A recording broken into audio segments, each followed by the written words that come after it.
Just imagine a trip to a wonderful land, a candy and jam and ice cream. I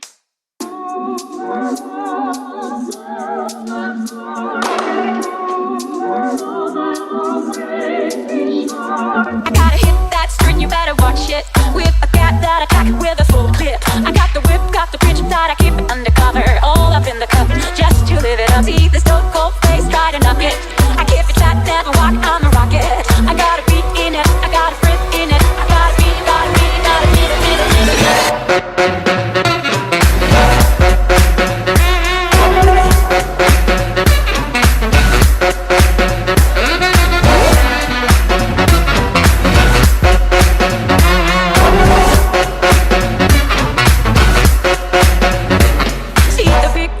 that I'm rocking. I got the ring full of bling, never dropping. I got a stash for the cash that I owe to my daughter. All up in the cup, just to live it up. Look how the streets turn cold when I walk it. It's my rules, no man can stop it. I throw a kick so quick that I leave her in the gutter. Leave her in the gutter, gutter, gutter, gutter.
Hello and welcome.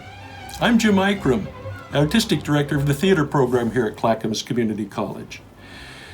If things had gone as scheduled, you'd be waiting in the lobby of the beautiful Osterman Theater now to see our production of Spring Awakening, the musical.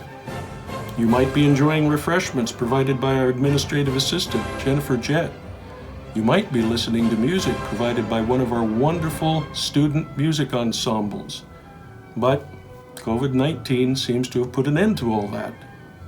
We still have a show for you, however. Our theater program has decided to produce a trio of classic one-act comedies from the public domain. The first is by an English writer named John Madison Morton, and the play is Box and Cox from 1848.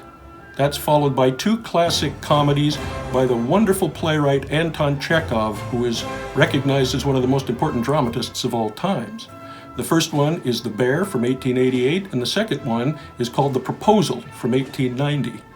We thought that these productions were particularly appropriate given that we're all sheltering in place, and we hope you enjoy these characters squabbling and reconciling and that they will give you some good laughs. It's been a challenge to try to produce these in this Zoom format, but our staff and students have really risen to the occasion with a lot of good cheer and enthusiasm. I want to thank Chris Whitten, our fabulous scenic and lighting designer, Jett, our wonderful and indispensable administrative assistant, our wonderful students who've done such a terrific job, and one student in particular, Hurita, who navigated all the white water of the technology to bring this show and the Student Performance Showcase to you. We hope you're able to stay with us for the entire program, but if you can't, you can always come back and click on our link on the Facebook page. If you feel inclined to donate to the growth and health of our department, please jot down the link that appears on your screen. Now the last thing, take out your phones, turn them off, and I guess I shouldn't say that this time because you might be viewing on your phone. Well, however you're viewing us, please enjoy the show. I'll be back at the end for another brief message.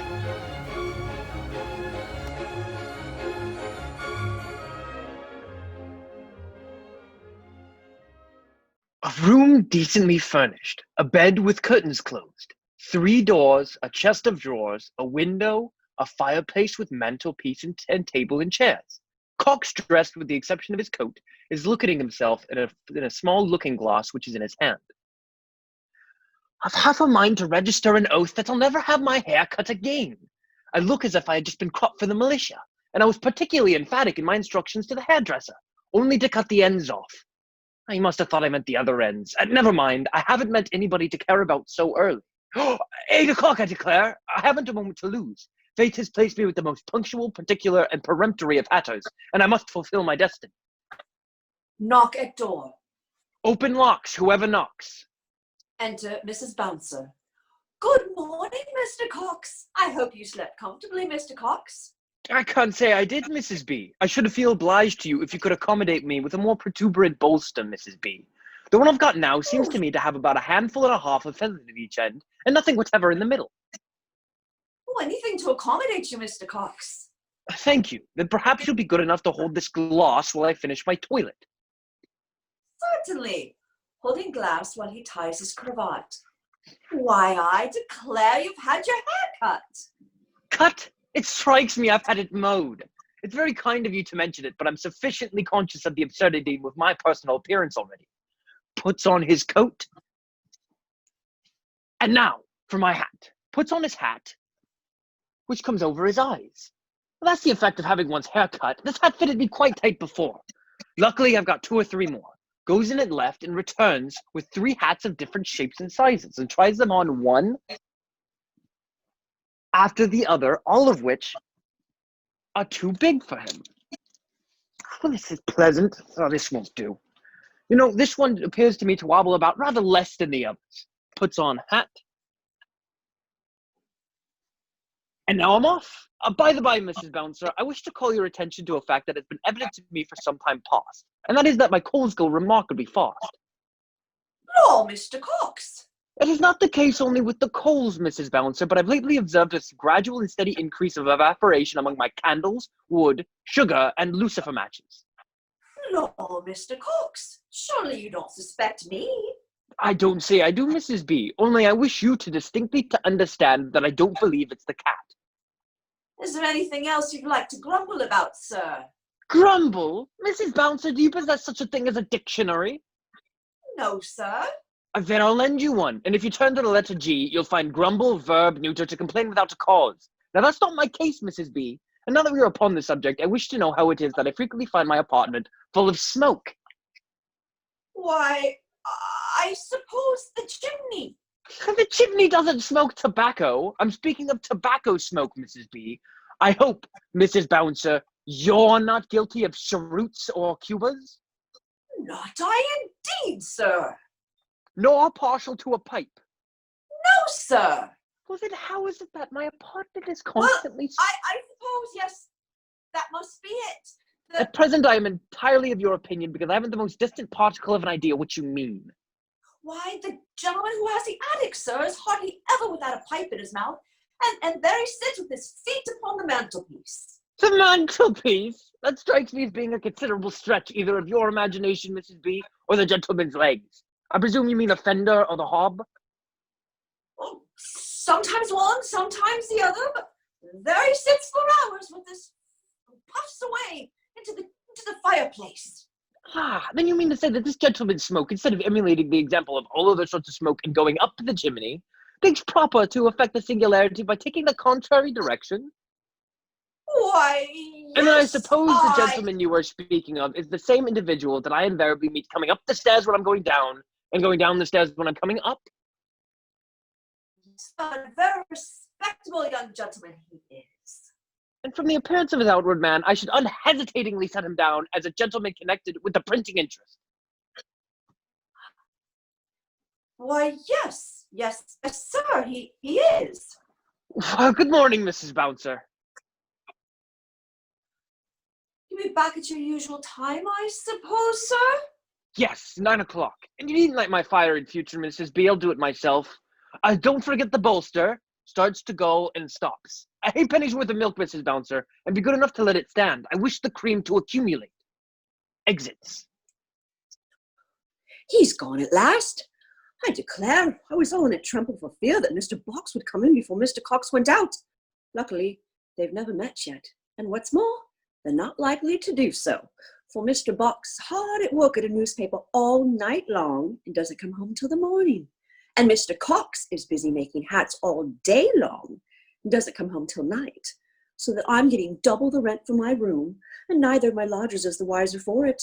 'Twas a capital idea of mine, that it was. Now then, I haven't an instant to lose. Let me put Mr. Cox's things out of Mr. Box's way. Opens the cupboard, takes 3 hats, Cox's dressing gown, slippers, puts them in, shuts the door, and locks it. Now then, to put the key where Mr. Cox can always find it. Takes the key and puts it on the door ledge.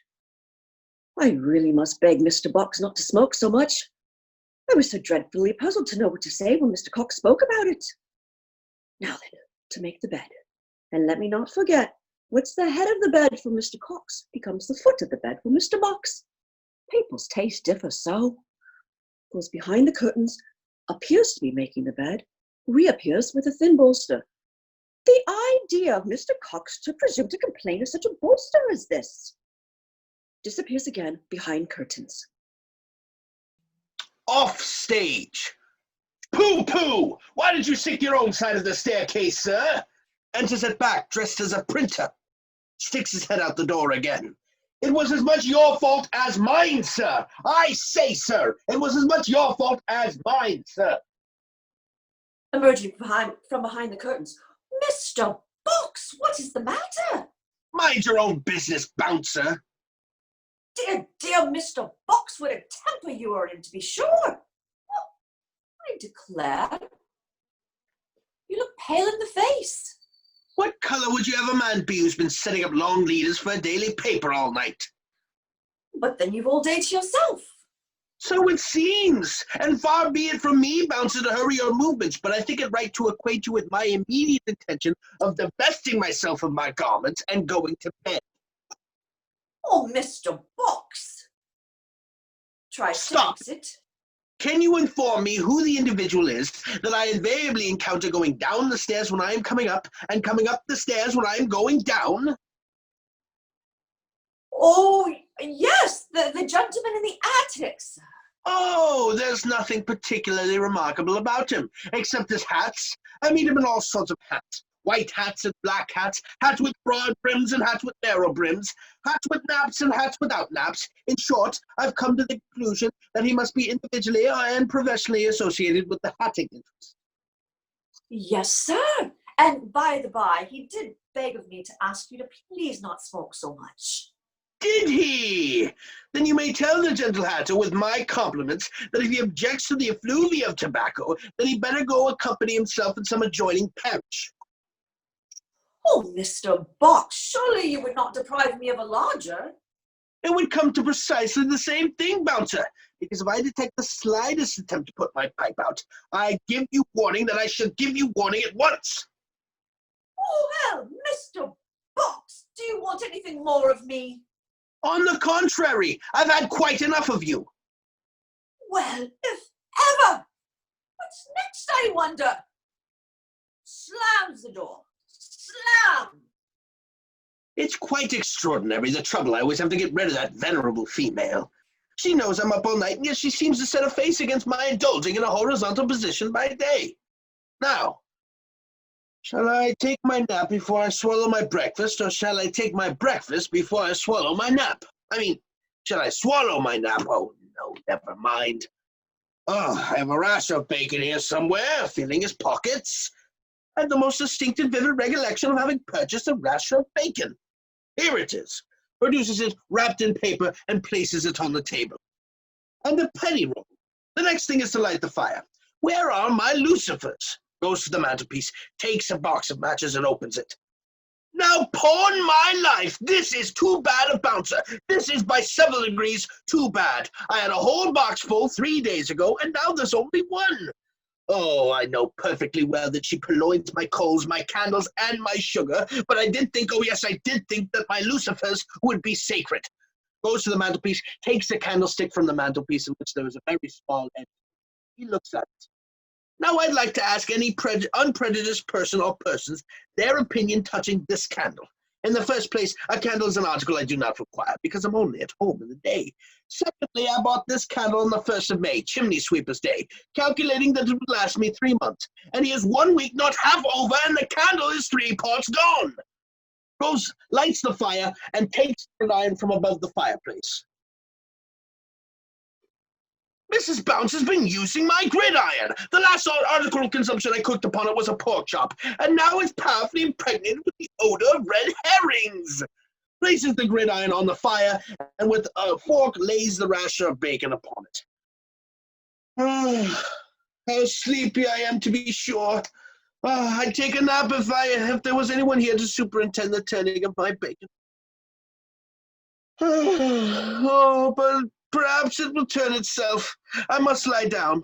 So here goes. Lies on the bed, closing the curtains round him, and after a short pause. Enter Cox hurriedly. Well, wonders will never cease. Conscious of being 11 minutes and a half behind time, I was sneaking into the shop in a state of considerable excitement, when my venerable employer, with a smile of extreme benevolence on his ancient countenance, said to me, "Cox, I shan't want you today. You can have a holiday." Thoughts of Gravesend and back, fare 1 shilling, instantly suggested themselves to me, intermingled with Greenwich for 4p. Then came the twopenny omnibuses and the halfpenny boats. In short, I'm quite bewildered, but I must have my breakfast first. That'll give me time to reflect. I bought a chop, so I shan't want any dinner.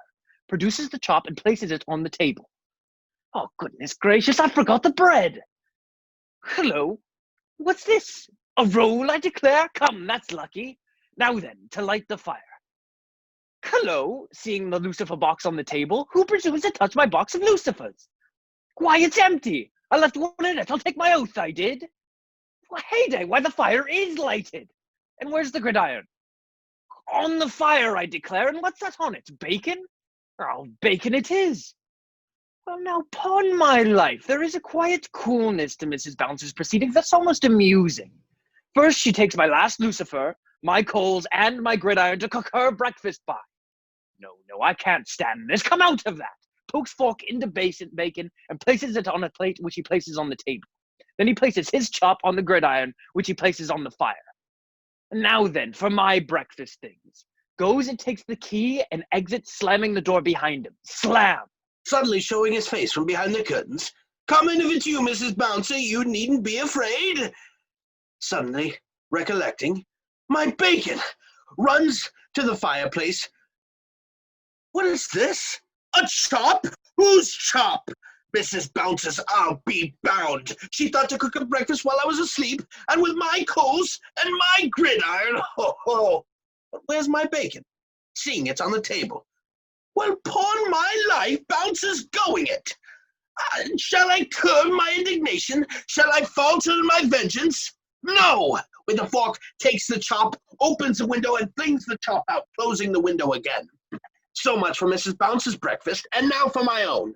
With the fork, he lays the rasher of bacon back on the gridiron. Gets up. I may as well lay my breakfast things. Goes to the mantelpiece, takes a key from one of the ornaments, opens the door, and slams it behind him. Slam! Putting his head quickly in, it left. Come in, come in. Opens door and suddenly recollects. Oh, goodness, my chop! Running to fireplace. Hello, what's that? The bacon again? Oh, pooh, zoons, confound it, dash it, damn it, I can't stand this. Pokes the fork into the bacon, opens the window, and flings the bacon out, shutting the window again, and encounters Box. They walk down stage together. Who are you, sir? If you come to that, who are you? What do you want here, sir? If you come to that, what do you want? It's the printer. It's the Hatter. Go to your attic, sir. My attic, sir, your attic, sir. Printer, I shall do a frightful injury if you don't instantly leave my apartment. Your apartment? You mean my apartment, you contemptible Hatter, you? Your apartment? Come, I like that. Look here, sir. Produces a paper out of his pocket. Mrs. Bouncer's receipt for last week's rent, sir. Produces paper and shows it to Cox. Ditto, sir. Thieves! Murder! Mrs. Bouncer! Mrs. Bouncer runs in the door. What is the matter? Instantly remove that Hatter. Immediately turn out that printer. Well, but gentlemen... Explain, pulling around to him. Explain, pulling around to him. Whose room is this? Yes, woman, whose room is this? Doesn't it belong to me? No. There, you hear, sir? It belongs to me. No, it belongs to both of you. Both of us? Both of us? Oh, dear gentlemen, don't be angry, but you see, I thought that, well, this gentleman only being home in the daytime, pointing to Box, and that gentleman only being home at night, pointing to Cox, I thought I might a little venture until my little back second floor room was ready. When will your little back second floor room be ready? Why, tomorrow. I'll take it. So will I. But excuse me, but if you both take it, then we may as well stop right where we are. True. I spoke first, sir. With all my heart, sir. The little back second floor room is yours, sir. Now go. Go? Pooh, pooh. Now don't quarrel, gentlemen. See, there used to be a partition here. Then put it up. Now I'll see if I can get the room ready. Do keep your tempers. Exit. What a disgusting position, walking rapidly round stage. Sitting down on chair opposite of Cox and follows his movements. Will you allow me to observe? If you have not had any exercise today, I suggest you better go out and take it. I shall not do anything of the sort, sir, seating himself at table opposite of Box. Very well, sir. Very well, sir. However, don't let me prevent you from going out. Don't flatter yourself, sir. Cox is about to break a piece of the roll off. Hello, that's my roll, sir. Snatches it away, puts pipe in his mouth, lights it with a piece of tinder, and puffs smoke across at Cox. Hello, what are you about, sir? What am I about? I'm about to smoke. Ugh. Goes and opens the window at Box's back. Hello, turns around. Put that window down, sir. Then put your pipe out, sir. There, puts pipe out on table. There, slams down window and reseats himself. I shall retire to my pillow. Gets up, goes to the bed, and lies down upon it. Jumps up, goes to the bed, and sits on the left side of Box. I beg your pardon, sir. I cannot allow anyone to rumple my bed. Your bed? Hockey, sir, can you fight? No, sir. No? Then come on, sparring at Cox. Sit down, sir, or I'll instantly vociferate police. I say, sir. Well, sir? Although we are doomed to occupy the same room for a few hours longer, I don't see any necessity for our going and cutting each other's throats, sir. Not at all. It's an operation I should decidedly object to. After all, I have no violent animosity towards you, sir. Nor have I any rooted antipathy to you, sir. Besides, it was all Mrs. Bouncer's fault anyways. Entirely, sir, seating himself. Very well, sir. Seating himself. Very well, sir. Pause. Take a bit of roll, sir. Thank ye, sir. Breaking a bit off. Pause. Do you sing, sir? I sometimes join in a chorus. Oh, then give us a chorus. Pause. Have you seen the Postmans yet, sir? No, sir. My wife wouldn't let me. Your wife? That is my intended wife. Well, that's the same thing. I congratulate you going to shake hands, but remembers the coronavirus. Withdraws his hand, remembering the coronavirus. Thank ye. Seeing a Box about to get up, you needn't disturb yourself, sir. She won't come here. Oh, I understand. You've got a snug little establishment of your own here, Cox. On the sly, cunning dog. Nudges Cox. Drawing himself up. No such thing, sir. I repeat, sir. No such thing, sir. But my wife, I mean, my intended wife, happens to be the proprietor of a considerable number of bathing machines. Ha! Where? As a favorite watering place. How curious you are. Not at all. Well? Consequently, in the bathing season, which luckily is a rather long one, we see but little of each other. But as that is now over, I am daily indulging in the expectation of being blessed with the sight of my beloved. Are you married? Me? Why? Not exactly. Ah, a happy bachelor. No, not precisely. Oh, a widower. Not exactly. Well, you'll excuse me, sir, but at present I don't exactly understand how you can help being one of the three. Not help it. No, sir. Not you, nor any other man alive. Well, that may be, but I am not alive. Pushing back his chair. You'll excuse me, sir, but I don't like joking upon such subjects. I am perfectly serious, sir. I've been defunct for the last 3 years. Will you be quiet, sir? If you don't believe me, I'll refer you to a very large, numerous, and respectable circle of disconsolate friends. My dear sir, my very dear sir, if there does exist any ingenious contrivance whereby a man on the eve of committing matrimony can leave this world, and yet stop in it, I shouldn't be sorry to know it. Oh, then I presume I'm not to set you down as being frantically attached to your intended. Why, not exactly, and yet at present I'm only aware of one obstacle to my doting upon her, and that is that I can't abide her. Then there's nothing more easy to do. Do as I did. I will. What was it? Drown yourself. Will you be quiet, sir? Listen to me. 3 years ago it was, I had the misfortune to captivate the affections of a still blooming, though somewhat middle-aged widow at Ramsgate. Singular enough. Just my case 3 months ago at Margate. Well, sir, to escape her importunities, I came to the determination of enlisting into the Blues, or Lifeguards. So did I. How very odd. But they wouldn't have me. They actually had the effrontery to say that I was too short. And I wasn't tall enough. So I obliged to content myself with a marching regiment. I enlisted. So did I. Singular coincidence. I'd no sooner done so than I was sorry for it. So was I. My infatuated widow offered to purchase my discharge on the condition that I'd lease her to the altar. Just my case. I hesitated. At last I consented. I consented at once. Well, sir, the day fixed for the happy ceremony at length drew near, in fact too near to be pleasant. So I suddenly discovered that I was not worthy to possess her, and I told her so, when instead of being flattered by the compliment, she flew upon me like a tiger of the female gender. I rejoined, until something whizzed past me within an inch of my ear and shivered into 1,000 fragments onto the mantelpiece. It was the slop basin. I retaliated with a teacup. We parted, and the next morning I was served with a notice of action for breach of promise.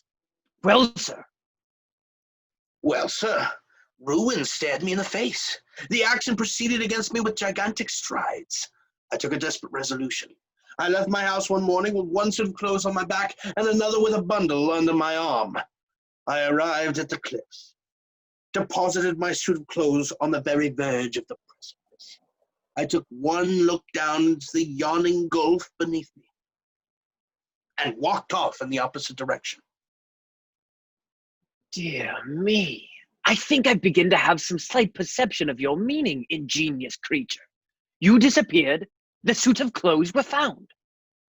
Exactly. And in one of the pockets of the coat, waistcoat, or pantaloons, I forget which, there was also found a piece of paper with these affecting farewell words.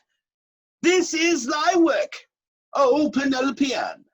Penelope Ann starts up, takes Box by the arm, and leads him slowly to the front of stage. Penelope Ann?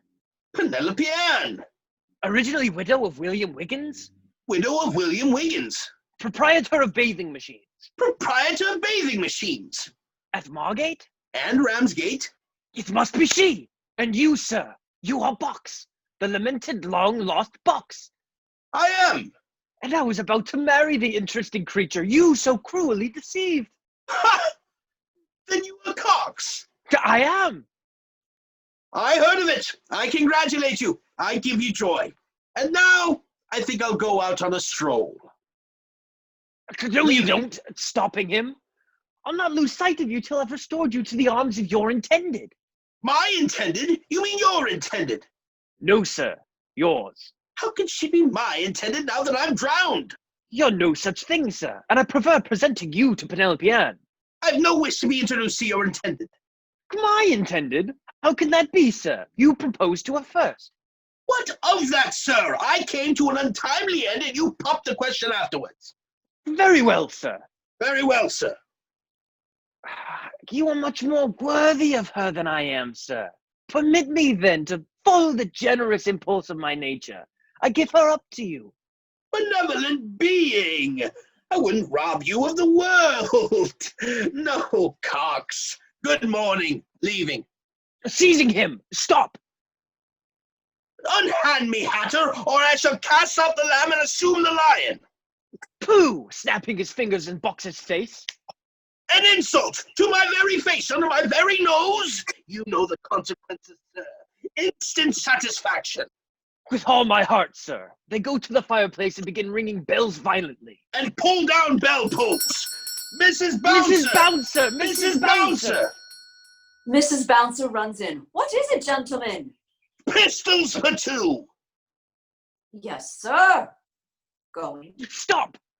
You don't mean to say, thoughtless and imprudent woman, that you keep loaded firearms in the house? Oh, no, they're not loaded. Then produce the murderous weapons instantly.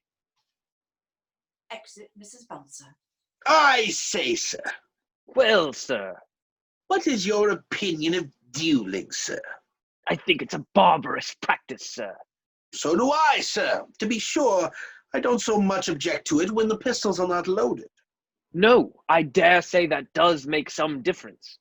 And yet, sir, on the other hand, doesn't it strike you as rather a waste of time for two people to keep firing pistols at one another with nothing in them? No, sir, not more than any other harmless recreation. Oh, hark ye! Why do you object to marry Penelope Ann? Because of what I've observed already, I can't abide her. You'll be very happy with her. Happy? Me? With the consciousness that I've deprived you of such a treasure? No, Cox. Don't think of me, Box. I shall be sufficiently rewarded by the knowledge of my Box's happiness. Don't be absurd, sir. Then don't you be ridiculous, sir. I won't have her. I won't have her. I have it.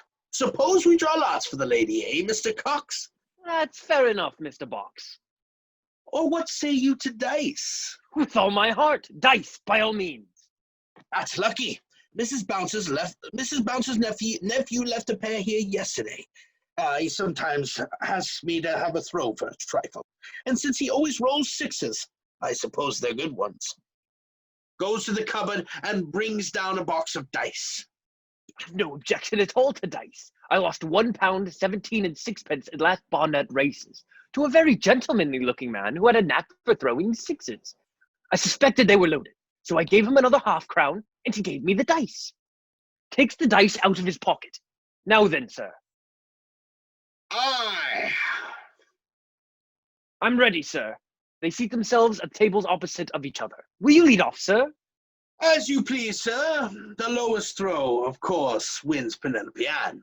Of course, sir. Very well, sir. Very well, sir. Rattling dice and throwing? Sixes. That's not a bad throw of yours, sir. Rattling dice throws sixes. That's a pretty good one of yours, sir. Throws sixes. Throws sixes. Sixes. Sixes. Sixes. Sixes. Those are not bad dice of yours, sir. Yours seem pretty good ones, sir. Suppose we change. Very well, sir. They change dice. Rattling, throwing, sixes. Sixes. Sixes. Sixes. Flings down dice. Oh, pooh! It's perfectly absurd you're going on throwing sixes that sort of way, sir. I shall go on till my luck changes, sir. Let's try something else. I have it. Suppose we toss for Penelope Ann. The very thing I was going to propose. They each turn aside and take out a roll of money. Examining money, where is my tossing shilling? Here it is. Produces a coin. Examining money? Where's my lucky sixpence? I've got it. Now then, sir. Heads win. Or tails lose, whichever you prefer. It's all the same to me, sir. Very well, sir. Heads I win, tails you lose. Yes. No, heads win, sir. Very well. Go on. All right. Tossing. Heads. Tossing. Heads. Tossing. Heads. Tossing. Heads. Ain't you rather tired of turning up heads, sir? Couldn't you vary the monotony of our proceedings by an occasional tail, sir? Tossing. Heads. Tossing. Heads. Heads! Stop it! Will you permit me? Takes Cox sixpence. Hello? Your sixpence has no tail, sir. Seizing Box's shilling. And your shilling has got two heads, sir. Cheat! Swindler! They're about to rush upon each other, then retreat to some distance and commence sparring, striking fiercely at one another. Enter Mrs. Boxer. Is the little back second floor room ready? Not quite, gentlemen. I can't find the pistols, but I do have a letter that I brought you. It came by general post yesterday. I'm sure I don't know how I forgot it, for I very carefully put it in my pocket. And you've kept it carefully in your pocket ever since? Yes, sir. I hope you'll forgive me. By the by, it cost me 2 pence. Did you? Then I do forgive you. Oh, Looking at the letter, Margate. The postmark decidedly says Margate. Oh, doubtless a tender epistle from Penelope Ann. Then read it, sir, handing the letter to Box. Me, sir? Of course. You don't suppose I'm going to read a letter from your intended? My intended? Boo! It's addressed to you. C-O-X. Do you think that looks like a C? It looks more like a B to me. Nonsense! Fracture the seal! Opens the letter and starts. Goodness gracious! Snatches letter and starts. Gracious goodness! Taking the letter again. Margate, May the 4th, sir. I hasten to convey to you the intelligence of a melancholy accident which has bereft you of your intended wife. He means your intended. No, yours. However, it's perfectly immaterial, but she unquestionably is yours. How can that be? You proposed to her first. Yes, but then you owe. Let's not get into this again. Read on. Resuming letter. Poor Mrs. Wiggins went out for a short excursion on a sailing boat. A sudden and violent squall soon after took place, which it is supposed upset her, as she was found 2 days afterwards keel upwards. Poor woman. The boat, sir. As her man of business, I immediately proceeded to examine her papers, amongst which I soon discovered her will, the following from which will, I have no doubt, will be satisfactory towards you. I hereby bequeath my entire property to my intended husband. Excellent, but unhappy creature. Generous, ill-fated being. And to think that I tossed up for such a woman. When I remember that I staked such a treasure on the hazard of a die. And I'm sure, Mr. Box, I can't sufficiently thank you for your sympathy. And I'm sure, Mr. Cox, that you wouldn't feel more if she was your own intended. If she'd been my own intended, she was my own intended. Your intended? Come, I like that. Didn't you very properly observe just now, sir, that I proposed to her first? To which you very sensibly replied that you would come to an untimely end. I deny it. I say you have. The fortune's mine. Mine. I'll have it. So will I. I'll go to law. So will I. Stop. A thought strikes me. Instead of going to law about the property, suppose we divide it. Equally. Equally. I'll take 2/3. And that's fair enough. And I'll take 3/4. No, that won't do. Half and half. Agreed. And there's my hand upon it. And mine. About to shake hands, but remembers the coronavirus. A knock is heard on the door. Hello, postman again. Postman yesterday, postman today. Enter Mrs. Boxer. Another letter, Mr. Cox. Tuppence more. I forgive you again. Taking letter. Another trifle from Margate. Opens the letter and starts. Goodness gracious. Snatches letter and starts. Gracious goodness. Snatching letter again and reads. Happy to inform you, false alarm. Overlooking, sudden squall, boat upset. Mrs. Wiggins, your intended. Picked up by a steamboat. Carried into Boulogne. Returned here this morning. We'll start by early train tomorrow. And be with you at 10 o'clock exact. Cox, I congratulate you. Box, I give you joy. I'm sorry that my most important business of the Colonial Office will prevent me of witnessing the truly happy ceremony between you and your intended. Good morning. Tries to leave. Stopping him. It's obviously for me to retire. Not for worlds would I disturb the rapturous meeting between you and your intended. Good morning. Excuse me, sir. But our last arrangement was that she was your intended. No, yours. Yours! 10 o'clock strikes. Whoa, what's that? A cab's drawn up at the door, running to the window. It's a twopenny omnibus. Leaning over Box's shoulder, a lady's got out. There's no mistaking that majestic being. It's Penelope Ann. Your intended. Yours! Yours. Both run to the door and eagerly listen. Hark, she's coming up the stairs! I shut the door. They slam the door and lean up against it with their backs. Knocking. Mr. Cox! Mr. Cox! I have just stepped out. So have I! Mr. Cox! Pushing at the door. Open the door! It's only me, Mrs. Bouncer! Only you? Then where's the lady? Gone! Upon your honor? As a gentleman. Yes, and she's left a note for Mr. Cox. Give it to me. Then open the door! Put it under! A letter is put under the door. Cox picks up the letter and opens it. Goodness gracious! Snatching letter and reading. Gracious goodness. Cox snatches the letter and runs forward. Followed by Box. Reading.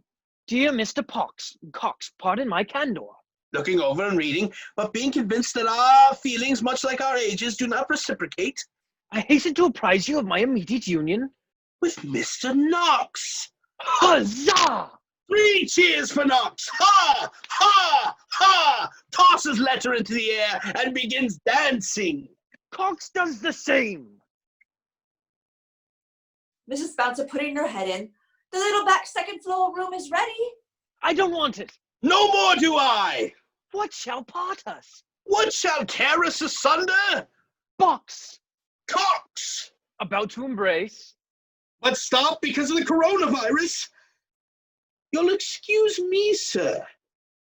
You'll excuse my apparent insanity of the remark, but the more I gaze upon your features, the more I'm convinced that you're my long-lost brother. The very observation I was going to make to you. Ah, tell me, in mercy tell me, do you have such a thing as a strawberry mark on your right arm? Yes! Oh, then it is he! They rush into each other's arms, but stop because of the coronavirus. Of course, we stop where we are. Of course. Between you and me, I'm rather partial to this house. So am I. I begin to feel quite at home in it. Everything's so clean and comfortable. And I'm sure the mistress of it, from what I've seen, is eager to please. And so she is. And I vote, Box, that we stick by her. Agreed.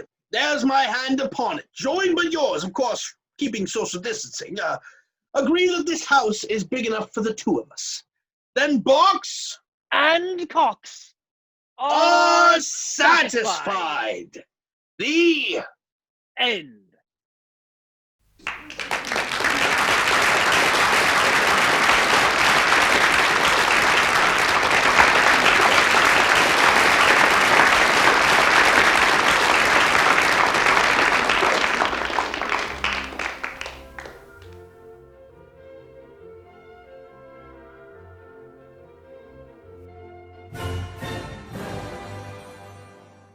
A drawing room in Popava's house.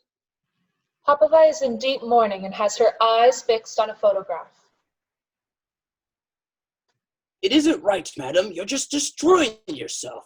The maid and the cook have gone off fruit picking. Every living being is rejoicing. Even the cat understands how to enjoy herself and walks about in the yard catching midges. Only you sit in this room all day as if it was a convent and don't take any pleasure.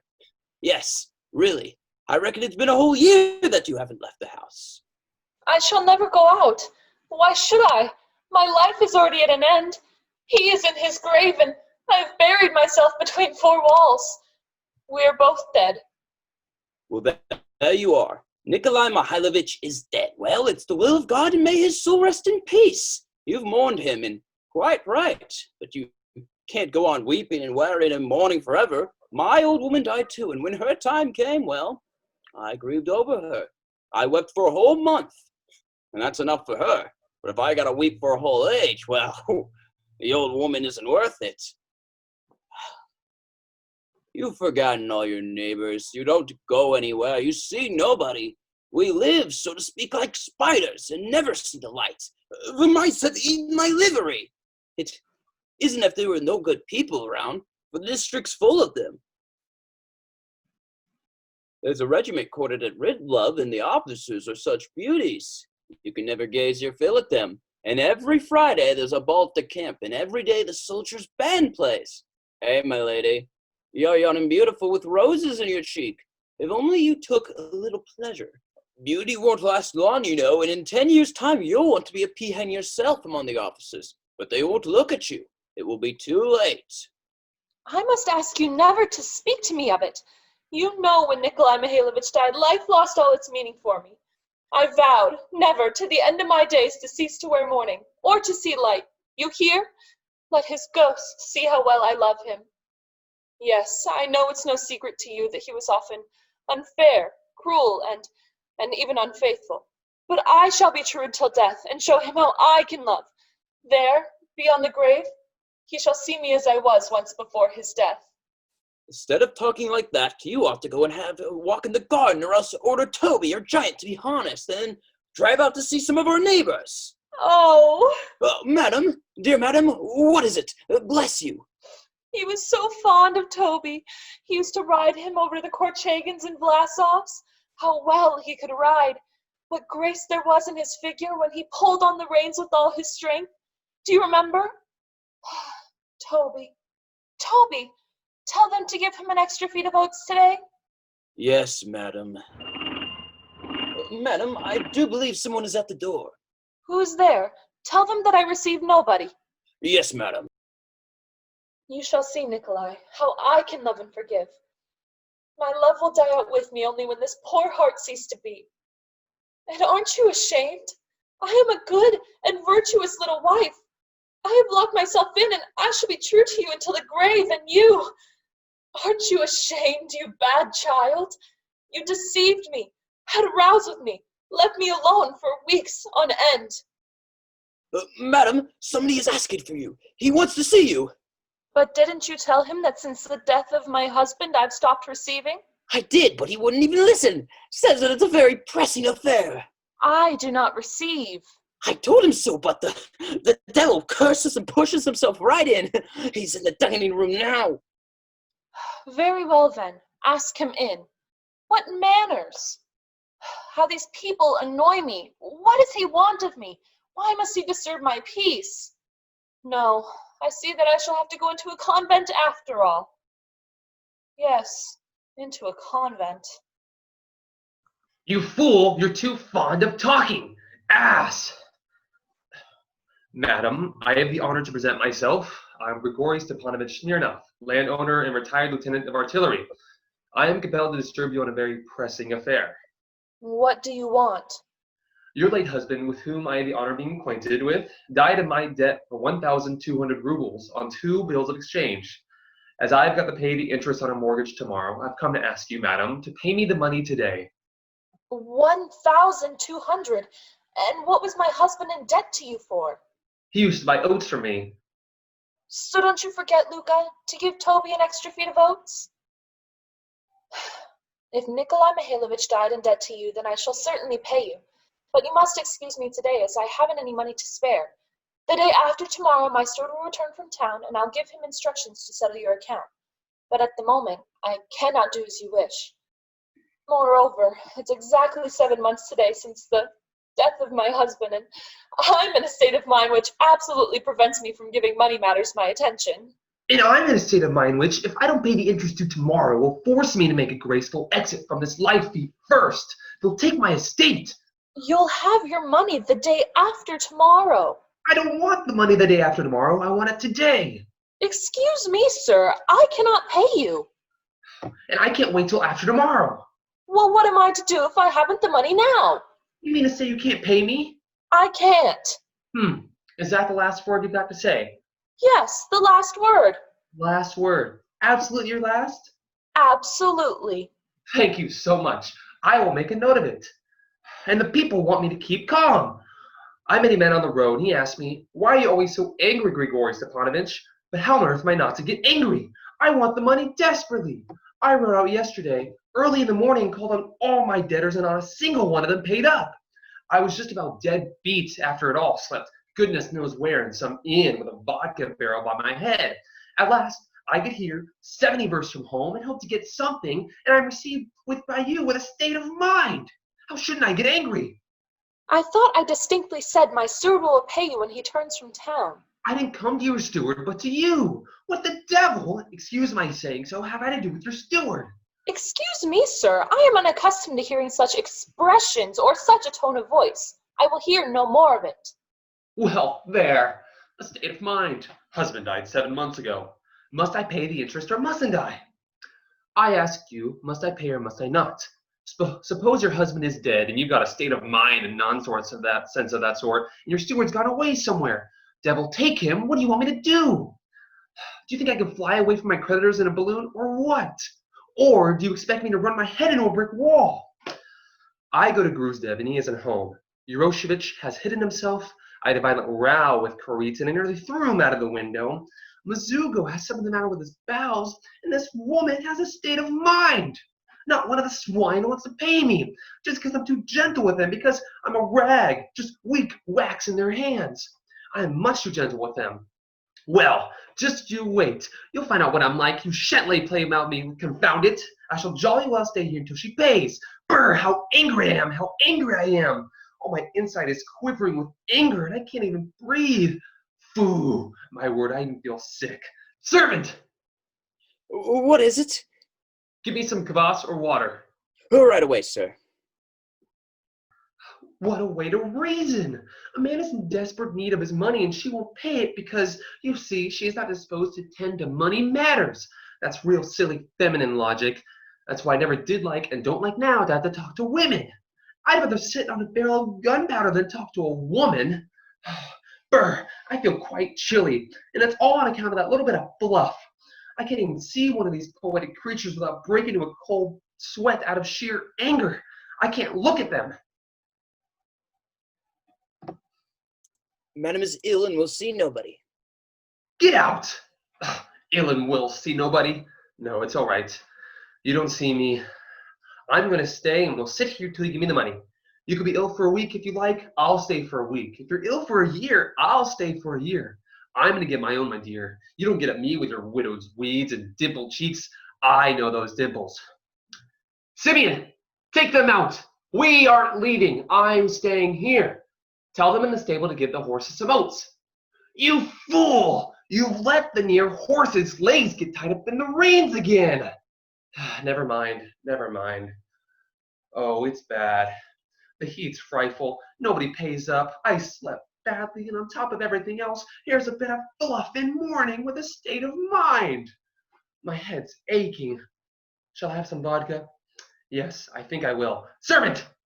What is it? A glass of vodka. Right away, sir. Ugh. I must say I look well. Dust all over, boots dirty, unwashed, unkempt, straw in my waistcoat. The dear Lady Mabel will take me for a brigand, and it's rather impolite to come into a drawing room in this state. But it can't be helped. I am not here as a visitor, but as a creditor, and there is no dress specially prescribed for creditors. Your vodka, sir. You allow yourself to go very far, sir. What? Really, I should be, Who are you talking to? Shut up! Oh, the devil's come to stay. Bad luck that brought him. Oh, how angry I am! So angry I think I'd grind the whole world to dust. I even feel sick. Servant! Sir, in my solitude, I have grown unaccustomed to the masculine voice, and I can't stand shouting. I must ask you not to disturb my peace. Pay me the money and I'll go. I told you perfectly plainly I haven't any money to spare. You'll have to wait until the day after tomorrow. And I told you perfectly plainly I don't want the money the day after tomorrow, but today. If you don't pay me today, I'll have to hang myself tomorrow. But what am I to do if I haven't the money now? You're so strange. Then you won't pay me now, huh? I can't. In that case, I stay here and shall wait until I get it. You're going to pay me the day after tomorrow? Very well. I'll stay here until the day after tomorrow. I'll sit here all the time. I ask you, have I got to pay the interest tomorrow or haven't I? Or do you think I'm doing this for a joke? Please, don't shout. This isn't a stable. I wasn't asking you about a stable, but whether I got to pay the interest tomorrow or not. You don't know how to behave before women. No, I do know how to behave before women. No, you don't. You're a rude, ill-bred man. Decent people don't talk to a woman like that. What a business! How do you want me to talk to you? In French or what? Madame, je vous prie. How happy I am that you don't pay me. Pardon, I have disturbed you. Such lovely weather today, and how well you look in mourning. That's silly and rude. Silly and rude? I don't know how to behave before women. Madam, in my time, I've seen more women than you've seen sparrows. 3 times I fought duels on account of women. I've refused 12 women and 9 have refused me. Yes! There was a time when I played the fool, stinted myself, used honeyed words, wore jewelry, made beautiful bows. I used to love, to suffer, to sigh at the moon, to get sour, to thaw, to freeze. I used to love passionately, madly, every blessed way, devil take me. I used to chatter like a magpie about a women's liberation and wasted half my wealth on tender feelings. But now, you must excuse me, you won't get around me like that. I've had enough. Black eyes, passion eyes, ruby lips, dimpled cheeks, the moon, whispers, timid breathing. I wouldn't give a brass farthing for the lot, madam. Present company always accepted. All women, great or little, are insincere, crooked, backbiters, envious, liars to the marrow of their bone, vain, trivial, merciless, unreasonable. And as far as this is concerned, excuse my outspokenness, but a sparrow is smarter than any philosopher in petticoats you like to name. You look at one of these poetic creatures, all muslin, an ethereal demigoddess. You have a million transports of joy, and you look into her soul and see a common crocodile. But the most disgusting thing of all is that this crocodile, for some reason or other, imagines that its chef d'oeuvre, its privilege and monopoly, is its tender feelings. Why, confound it, hang me on the nail feet upwards if you like, but have you ever met that woman who can love anybody except a lapdog? When she's in love, can she do anything but snivel and slobber? When a man is suffering and making sacrifices, all her love expresses itself in her playing about with her scarf and trying to hook him more firmly by the nose. You have the misfortune to be a woman. You know from yourself what is the nature of woman. Tell me truthfully, have you ever met a woman who was sincere, faithful, and constant? You haven't. Only freaks and old women are faithful and constant. You'll meet a cat with a horn or a white woodcock sooner than a constant woman. Then according to you, who is faithful and constant in love? Is it the man? Yes, the man. The man. Men are faithful and constant. What an idea. What right have you to talk to me like that? Men are faithful and constant? Since we are talking about it, I'll tell you that of all the men I knew and know, the best was my late husband. I loved him passionately with all of my being, as only a young and imaginative woman can love. I gave him my youth, my happiness, my life, my fortune. I breathed in him. I worshipped him as if I were a heathen. And what then? This best of men shamelessly deceived me at every step. After his death, I found in his desk a whole drawer full of love letters. And when he was alive, it was an awful thing to remember. He used to leave me alone for weeks at a time and make love to other women and betray me before my very eyes. He wasted my money and made fun of my feelings. And in spite of all of that, I loved him and was true to him. And not only that, but now that he is dead, I am still true and constant to his memory. I have locked myself in, and I shall wear these weeds until the very end. Ha! Weeds? I don't understand what you take me for. As if I don't know why you wear that black party dress and bury yourself between four walls. I should say I did. It's so mysterious, so poetic. When some junk man or some tame poet goes past these windows, he'll think, there lives the mysterious Tamara, for the love of her husband has buried herself between four walls. We know these games. What? How dare you say all that to me? You may have buried yourself alive, but you forgot to powder your face. How dare you speak to me like that? Please, don't shout. I'm not your steward. You must allow me to call things by their real names. I'm not a woman, and I'm used to saying what I think straight out. Don't you shout either. I'm not shouting, it's you! Please leave me alone! Pay me my money, and I'll go. I shan't give you any money! Oh, no, you will. I shan't give you a farthing, just to spite you. You leave me alone! I have not the pleasure of being either your husband or your fiancé, so please don't make scenes. I don't like it. So you sit down! I do. I ask you to go away! Give me my money. Oh, how angry I am, how angry I am. I don't want to talk to impudent scoundrels. Get out of this now! Aren't you going? No? No. No! No. Very well then. Luca, show this gentleman out!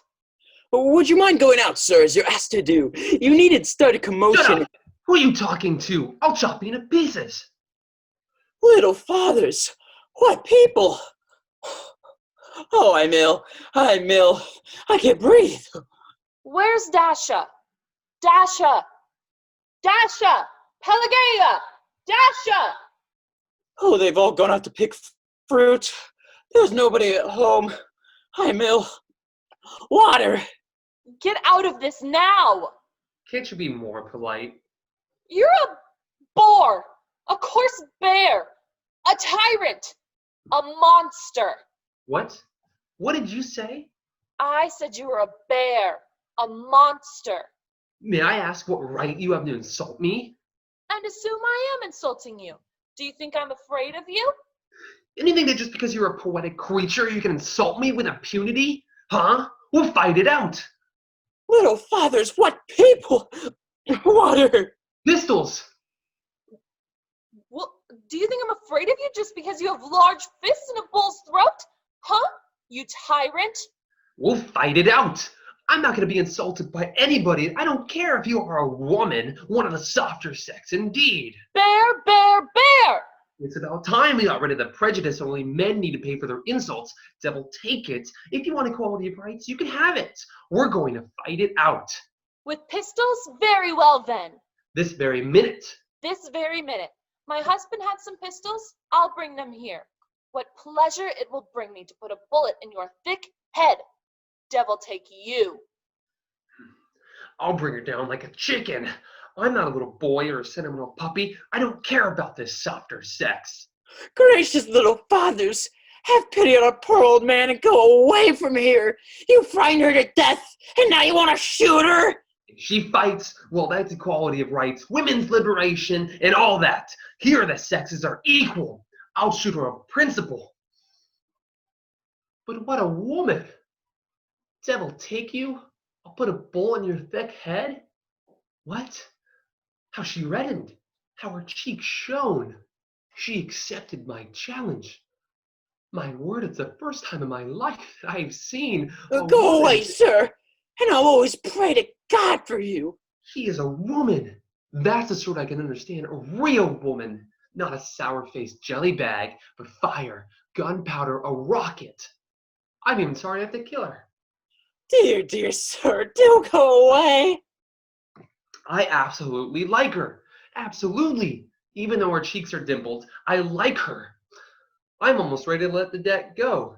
And I'm not angry any longer. Wonderful woman. Here are the pistols. But before we fight, you must teach me how to fire. I've never held a pistol in my hands before. Oh, Lord, have mercy and save her. I'll go find the coachman and the gardener. Oh, why does this infliction come on us? You see, there are several sorts of pistols. There are Mortimer pistols, specially made for duels. They fire a percussion cap. These are Smith & Wesson revolvers, triple action with extractors. These are excellent pistols. They can't cost less than 90 ruble a pair. You must hold the revolver like this. Her eyes, what an inspiring woman. Like this. Yes, like this. And then you cock the trigger and take aim like this. Put your head back a little. Hold your arm out properly, like that. Then you press this thing with your finger, and that's all. The great thing is to keep cool and aim steadily. Try not to jerk your arm. Very well then. It's inconvenient to shoot in a room. Let's go into the garden. Come along then. But I warn you, I'm going to fire in the air. That's the last straw. Why? Because it's my affair. Are you afraid? Yes? No, sir, you don't get out of this. You come with me. I shan't have any peace till I put a bullet in your thick forehead, that forehead which I hate so much. Are you afraid? Yes, I am afraid. You lie. Why won't you fight? Because I like you. He likes me. He dares to say he likes me. That is the way. Listen, are you still angry? I'm devilishly annoyed too, but do you understand how can I express myself? The fact is, you see, it's like this, so to speak. Well, is it my fault that I like you? Devil, take it. How am I smashing up your furniture? I like you. Do you understand? I almost love you. Get away from me. I hate you. God, what a woman. I've never in my life seen one like her. I'm lost, done for, fallen into a mousetrap like a mouse. Stand back or I'll fire. Fire then. You can't understand what happiness it would be to die before those beautiful eyes, to be shot by a revolver held in that little velvet hand. I'm out of my senses. Think and make up your mind at once, because if I go out, we shall never see each other again. Decide now. I am a landowner of respectable character, have an income of 10,000 a year. I can put a bullet through a coin tossed in the air as it comes down. I own some fine horses. Will you be my wife? Let's fight. Let's go out. I'm mad. I understand nothing. Servant, water. Let's go out and fight. I'm off my head. I'm in love like a boy, like a fool. I love you. I love you as I've never loved before. I've refused 12 women and 9 refused me, but I never loved one of them as I love you. I'm weak. I'm wax. I've melted.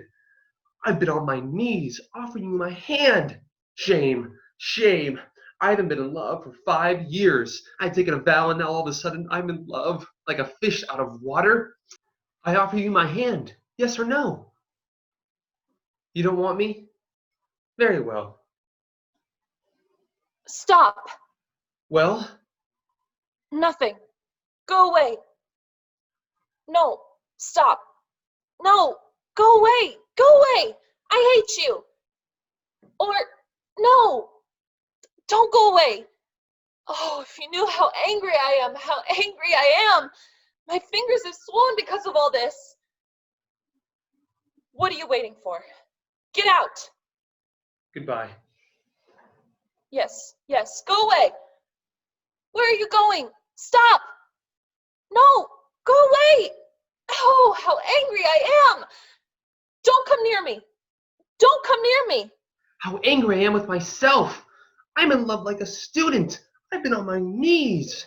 I love you. What do I want to fall in love with you for? Tomorrow I'm going to pay the interest and begin mowing, and here you. I shall never forgive myself for this. What are you doing? Take your hands away. I hate you. Let's go out and fight.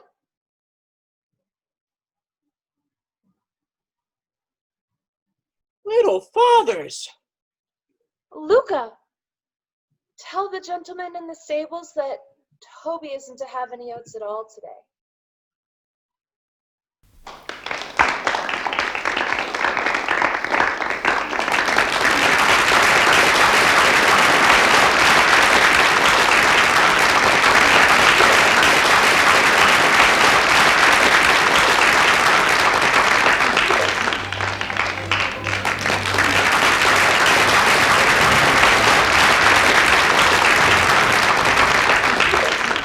The scene is laid at Chupakov's country house. Lomov enters, wearing dress clothes. Chupakov rises to meet him.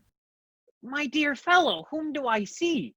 Ivan Vasilovich, I am extremely glad. Now this is a surprise, my darling. How are you? Thank you, and how may you be getting on? Oh, we just get along somehow, my angel, to your prayers and so on. Sit down, please do. Now you know you shouldn't forget all about your neighbors, my darling. My dear fellow, why are you so formal in your get-up? Evening jacket, tie, and so on. Can you be going anywhere, my treasure? No, I've come only to see you, honored Stepan Stepanovich. Then why are you in evening dress, my precious? As if you're paying a New Year's Eve visit. Well, you see, it's like this. I've come to you, honored Stepan Stepanovich, to trouble you with a request. Not once or twice have I already had the privilege of asking you for help, and you've always, so to speak, excuse me, I'm getting a little excited. I will have a drink of water, honored Stepan Stepanovich. He's come to borrow money. I shan't give him any. What is it, my beauty? You see, honor Stepanich, I beg your pardon, Stepan Honorich, no, I'm awfully excited, as you will please notice. In short, you alone can help me, though I don't deserve it, and I haven't any right to count on your assistance. Oh, don't go round and round it, darling. Spit it out. Well, 1 minute, just 1 minute.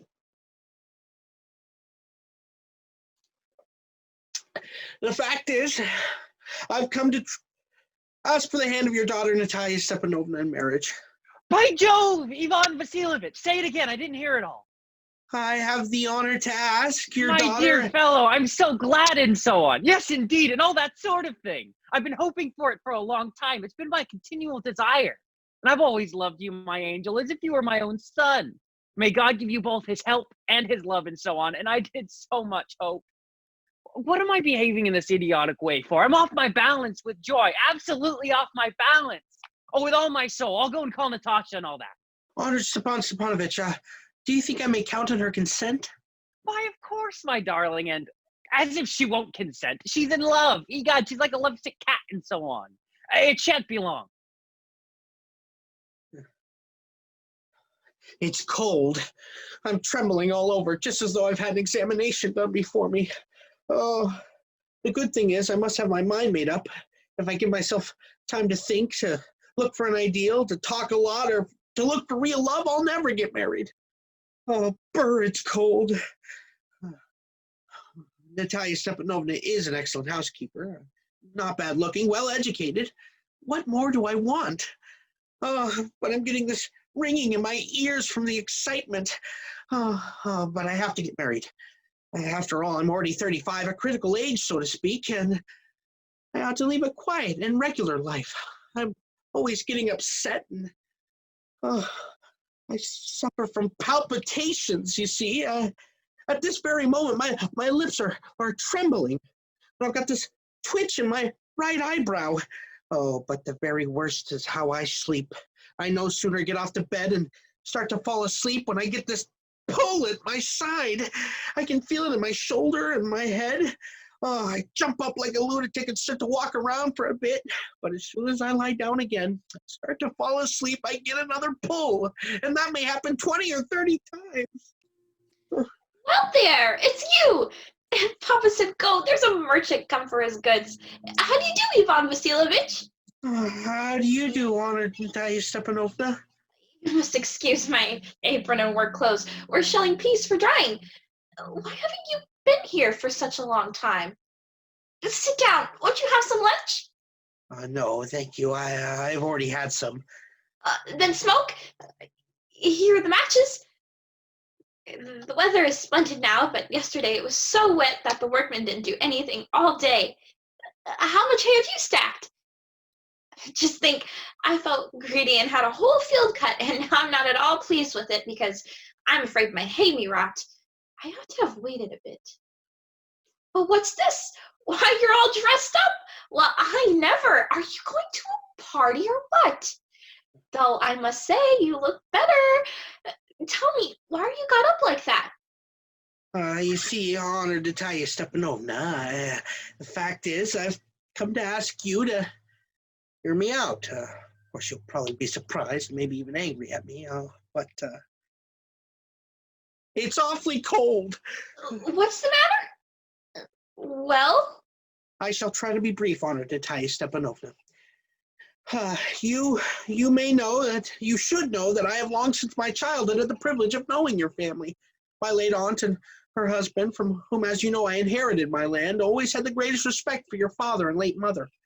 The Lomovs and Chubakovs have always had the friendliest, and I might almost say the most affectionate regard for one another. And as you know, our land is near neighbor to yours, and you'll remember that my oxen meadows touch your birch woods. Excuse my interrupting you. You say my oxen meadows, but are they yours? Yes, mine. What are you talking about? Oxen meadows are ours, not yours. No, they're mine, honored Natalia Stepanovna. Well, I never knew that before. How do you make that out? How? I'm speaking of those oxen meadows, which are wedged between your birch woods and the burnt marsh. Yes, they're ours. No, you're mistaken, honored Natalia Stepanovna. They're mine. Just think, Ivan Vasilovich, how long have they been yours? How long? As long as I can remember. Really, you won't get me to believe that. But you can see from the documents on it, Natalia Stepanovna, oxen meadows, it's true, were once the subject of dispute, but now everybody knows they're mine. There's nothing to argue about. You see, my aunt's grandmother gave the free use of these meadows in perpetuity to the peasants of your father's grandfather, in return for which they were to bake bricks for her. The peasants belonging to your father's grandfather had the free use of these meadows for 40 years and had gotten into the habit of regarding them as their own. When it happened that they were really... No, it isn't at all like that. Both my grandfather and great-grandfather reckoned that their land extended to burnt marsh, which means the oxen meadows were ours. I don't see what there is to argue about. It's simply silly. I'll show you the documents, Natalia Stepanovna. No, you're simply joking or making fun of me. What a surprise. We've had the land for nearly 300 years, and then we're suddenly told that it isn't ours. Ivan Vasilovich, I can hardly believe my own ears. These meadows aren't worth much to me. They are only about 13 and a half acres and are worth perhaps 300 rubles, but I can't stand unfairness. Say what you will, but I can't stand unfairness. Hear me out. I implore you. The peasants of your father's grandfather, as I have already had the honor of explaining to you, used to bake bricks for my aunt's grandmother. My aunt's grandmother, wishing to make them a pleasant of the land... I make head or tail of all this about aunts, grandfathers, and grandmothers. The meadows are ours, and that's all. Mine. Ours! You can go proving it for 2 days on end. You can put on 15 dress jackets, but I tell you they're ours, ours, ours. I don't want anything of yours, and I don't want to give up anything of mine, so there. Natalia Ivanovna, I don't want the meadows, but I'm acting on principle. If you want, I'll make a present of them. I can make you a present of them myself because they're mine. Your behavior, Ivan Vasilovich, is strange to say the least. Up to this, we have always thought of you as a good neighbor, a friend. Last year we lent you our threshing machine, although on that account we had to put off our own threshing till November, but you behave as though we were criminals. Giving me my own land, indeed. No, really, that's not at all neighborly. In my opinion, is even impudent, if you want to know. Then you make out that I'm a land grabber. Madam, never in my life have I grabbed anybody else's land, and I shan't allow anyone to accuse me of having done so. Oxen meadows are mine. It's not true, they're ours. Mine. It's not true. I'll prove it. I'll send my mowers out to the meadows this very day. What? My mowers will be there this very day. I'll give it to them in the neck. There. Oh, oxen meadows are mine. You hear me? Mine. Please don't shout. You can shout yourself hoarse in your own house, but here I must ask you to restrain yourself. If it wasn't, madam, for this awful, excruciating palpitation, if my whole inside wasn't upset, I'd speak to you in a different way. Oxen meadows are mine. Ours. Mine. Ours. Mine. What's the matter? What are you shouting at? Papa, please tell this gentleman who owns Oxen Meadows, we or he. Darling, the meadows are ours. But please, Stepan Stepanovich, how can they be yours? Do be a reasonable man. My aunt's grandmother gave the meadows for the temporary and free use of your grandfather's peasants. The peasants used the land for 40 years and grew accustomed to them as if they were their own. When it happened that they were really... Excuse me, my precious. You'd forget just this, that the peasants didn't pay your grandmother and all that because the meadows were in dispute and so on. And now everybody knows that they're ours. It means you haven't seen the plan. I'll prove to you that they're mine. You won't prove it, my darling. I shall. Dear one, why yell like that? You won't prove anything just by yelling. I don't want anything of yours and don't intend to give up what I have. Why should I? And you know, my beloved, that if you propose to go on arguing about it, I'd much sooner give up the meadows to the peasants than to you. There. I don't understand. How have you the right to give away somebody else's property? You may take it that I know whether I have the right or not, because, young man, I'm not used to being spoken to in that tone of voice and so on. I, young man, am twice your age, and ask you to speak to me without agitating yourself and all that. No, you just think I'm a fool and you want to have me on. You call my land yours and you want me to speak to you calmly and politely? Good neighbors don't behave that way, Stepan Stepanich. You're not a neighbor, you're a grabber. What's that? What did you say? Papa, send the mowers out to the meadows at once. What did you say, sir? Oxen meadows are ours, and I shan't give them up, shan't give them up, shan't give them up. We'll see.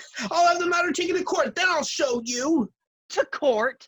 You can take it to court and all that. You can. I know you. You're just on the lookout for a chance to go to court and all that, you pettifogger. All your people were like that, all of them. Never mind about my people. The Lomovs have always been honorable people. And not one of them has ever been tried for embezzlement like your grandfather. You Lumovs have had lunacy in your family, all of you.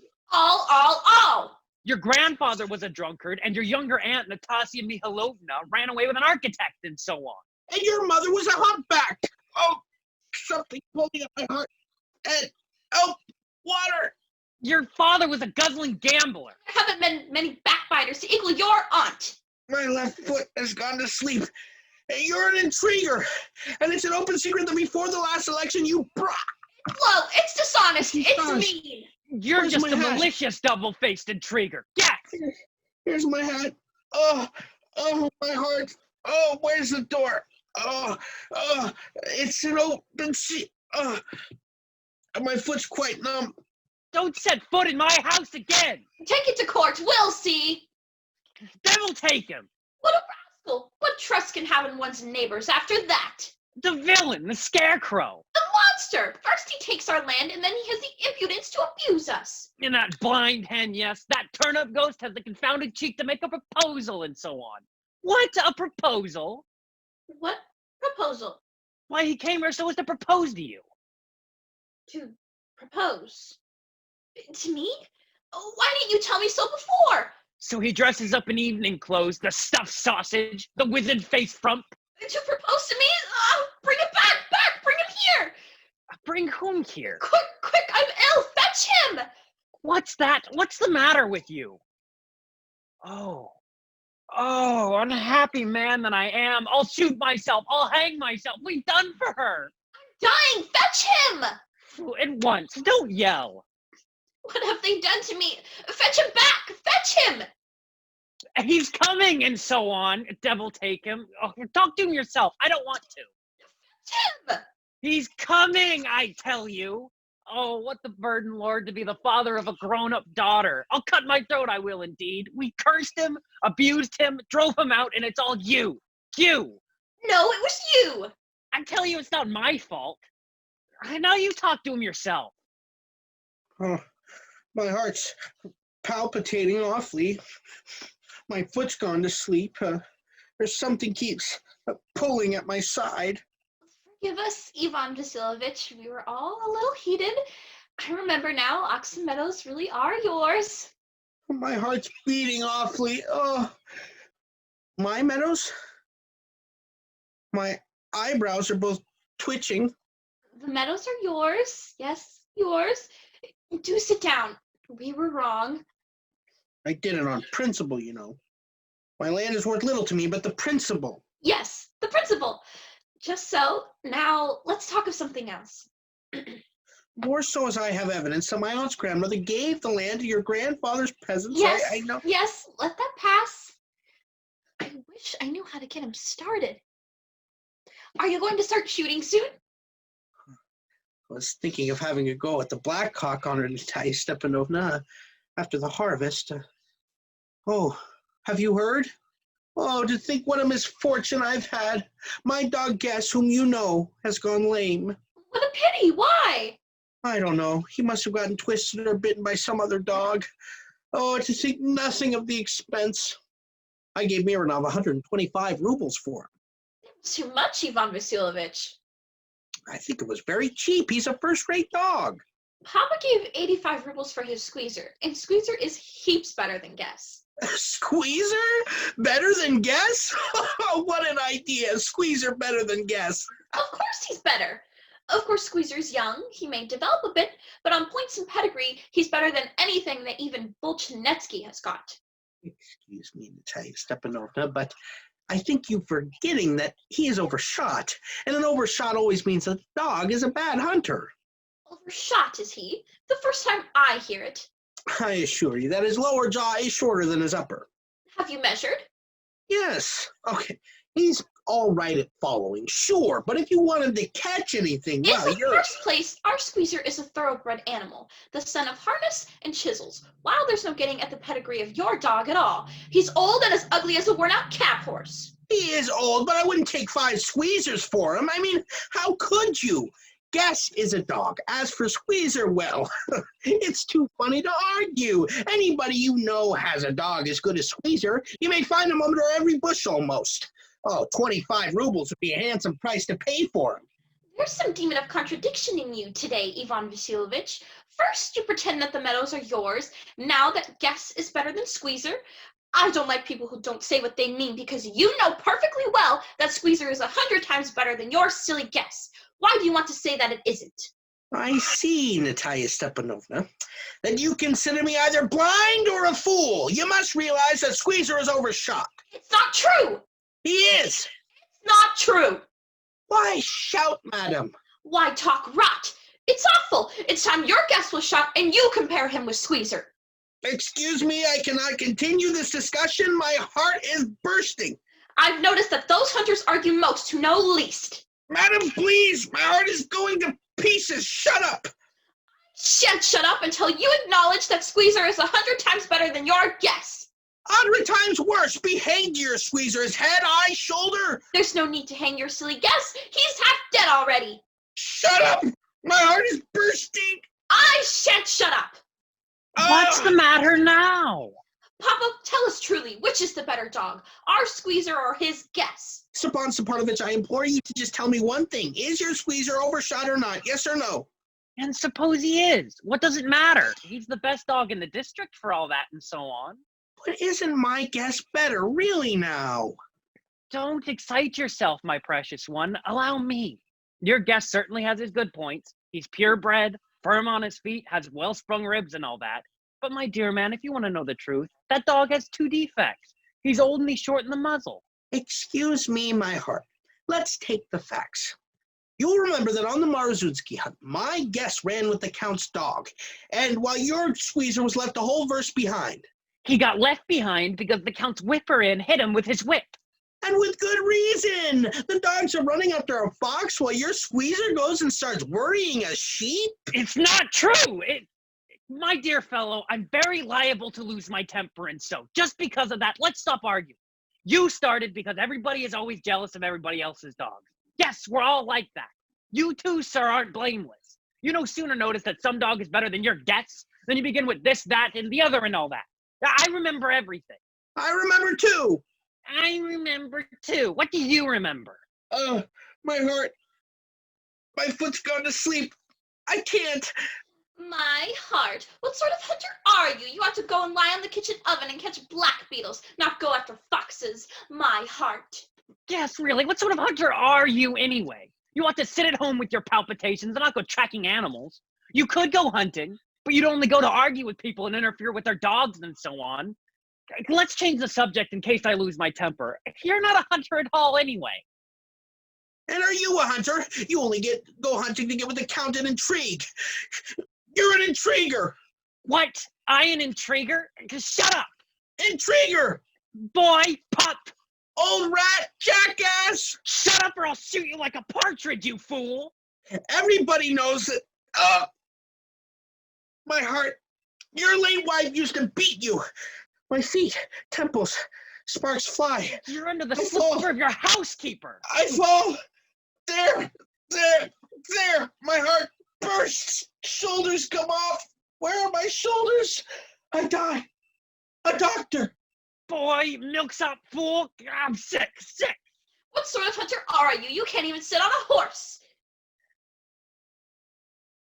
Papa, what's the matter with him? Papa, look! Oh, Ivan Vasilovich, he's dead!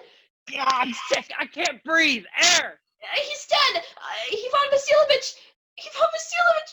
What have you done to me? He's dead! A doctor! Oh, what is it? What's the matter? He's dead! Dead! Who's dead? So he is. Oh, my word. Water. A doctor. I drink this. Oh, no, he doesn't drink. Oh, it means he's dead and all that. Oh, I'm the most unhappy of men. Why don't I put a bullet into my brain? Why haven't I cut my throat yet? What am I waiting for? Give me a knife. Give me a pistol. Oh, he seems to be coming around. I'll drink some water. That's right. I see stars. Mist. Where am I? Hurry up and get married and, well, to the devil with you. She's willing. She's willing and all that. I give you my blessing and so on. Only leave me in peace. Hey? What? To whom? She's willing. Well, kisses be damned to you. He's alive! Yes, I'm willing. Kiss each other. Eh? Kiss whom? Oh, very nice, too. Excuse me, what's this all about? Oh, now I understand. My heart, stars. I'm happy. Natalia Stepanovna, my foot's gone to sleep. I'm happy too. What a weight off my shoulders. Ugh. But still, you will admit now that Guess is worse than Squeezer? Better. Worse. Well, that's a way to start your family bliss. Have some champagne. He's better. Worse. Champagne.